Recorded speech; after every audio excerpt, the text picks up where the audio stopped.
নমস্কাৰ শিক্ষাগুৰুসকল আপোনালোক সকলোকে মোৰ ইউটিউব চেনেল আমিনুল চিআৰচিচিলৈ পুনৰ এবাৰ স্বাগতম জনাইছোঁ। আমি সকলোৱে গম পাওঁ যে এইবাৰ বছৰীয়া পৰীক্ষাত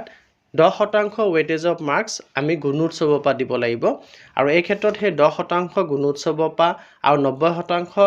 আমাৰ যি মূল্যায়ন আমি অনুষ্ঠিত কৰিছোঁ 4টা সেই তাৰ পৰা আমি আনিব লাগিব আৰু কিদৰে আনি পেলাই সেই 90% আৰু 10% মাৰ্কছ কিদৰে উলিয়াব লাগিব বা সেই প্ৰগ্ৰেছ কাৰ্ড কেনেকৈ আমি ফিল আপ কৰিব লাগিব ইয়াৰ ওপৰত ইতিমধ্যে মই ভিডিঅ' বনাই থৈছোঁ। আপোনালোকে মোৰ চেনেলটি ছাবস্ক্ৰাইব কৰি পেলাই যদি তাত সোমাই ভিডিঅ'জত গৈ পেলাই আপোনালোকে PPC বুলি মাৰে পিপলছ প্ৰগ্ৰেছ কাৰ্ড তেতিয়াহ'লে সেই দুইটা ভিডিঅ' আপোনালোকে নিশ্চয় পাব। এতিয়া কথা হ'ল আজি 6 মাৰ্চ আৰু আমাৰ বছৰীয়া ফলাফলৰ দিন ধাৰ্য কৰা হৈছিলে আমাৰ যি একাডেমিক কেলেণ্ডাৰ আছে সেইমতে 8 মাৰ্চ আৰু এই 10% নম্বৰ গুণোৎসৱৰ পৰা দিয়াৰ ক্ষেত্ৰত এনুৱেলত আজি আপোনালোকে যদি ইয়াত ডেটটো চাই 6-3-2024 আজি 9:27 এখনি নিৰ্দেশনা আহিছে য'ত স্পষ্টকৈ লিখিছে যে আমি বছৰীয়া পৰীক্ষাত 10% নম্বৰ আমি গুণোৎসৱৰ পৰা দিব লাগিব আৰু ইয়াত স্পষ্টকৈ লিখিছে যে 2024ৰ গুণোৎসৱৰ ফলাফল অতি সোনকালে ডিক্লেয়াৰ কৰা হ'ব আৰু গতিকে এই ক্ষেত্ৰত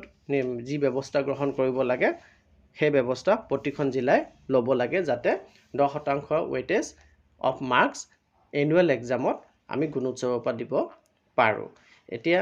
প্ৰশ্নটো আহিছে যে যিহেতু 8 মাৰ্চত আমি ফলাফল ঘোষণা কৰিব লাগে আজি 6 মাৰ্চ যদি কালিৰ ভিতৰত ৰিজাল্ট নোলায় গুণোৎসৱৰ তেতিয়াহ'লে আমি 8 মাৰ্চত কিদৰে ফলাফল ঘোষণা কৰিব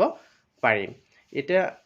সেয়া আপোনালোকে নিজাববীয়াকৈ সিদ্ধান্ত ল'ব আপোনালোকে কি কৰিব, কিন্তু মোৰ ফালৰ পৰা মই মোৰ যিমানখিনি বোধেৰে বুজি পাইছোঁ আপোনালোকক এই 8 মাৰ্চত ৰিজাল্ট ঘোষণা কৰিব দিয়াৰ অন্তৰালত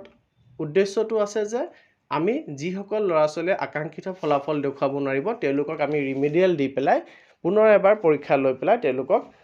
6ৰ কাৰণে বা 9ৰ কাৰণে যোগ্য কৰি তুলি পেলাই প্ৰমোট কৰিব লাগে। গতিকে আমি যিহেতু 4টা মূল্যায়নত অলৰেডি নম্বৰ আমি গম পালোৱেই আৰু সেই নম্বৰ অলৰেডি আমি PPCত অৰ্থাৎ পিপলছ প্ৰগ্ৰেছ কাৰ্ডত ইতিমধ্যে নিশ্চয় পূৰ কৰিছোৱেই। আমি অপেক্ষা কৰি আছোঁ যে 90% নম্বৰ তাৰ পৰা ল'ম আৰু 10% নম্বৰ আমি গুণোৎসৱৰ পৰা ল'ম। গুণোৎসৱৰ ফলাফলৰ কাৰণে আমি অপেক্ষা কৰি আছোঁ। গতিকে আমি 90% নম্বৰ আমি যি 4টা মূল্যায়নৰ পৰা ল'ব গৈ আছোঁ সেইটো আমি অলৰেডি গম পালোৱেই তাত আকাংক্ষিত ফলাফল তেওঁলোকে দেখুৱাব পাৰিছে নে নাই পৰা। গতিকে যিসকল ছাত্ৰ ছাত্ৰীয়ে আকাংক্ষিত ফলাফল তাত দেখুৱাব পৰা নাই সেই ল'ৰা ছোৱালীখিনিক আমি ৰিমিডিয়েলৰ ব্যৱস্থা ইতিমধ্যে আৰম্ভ কৰি দিব পাৰোঁ যিহেতু আমাৰ হাতত সময় সিমান বেছি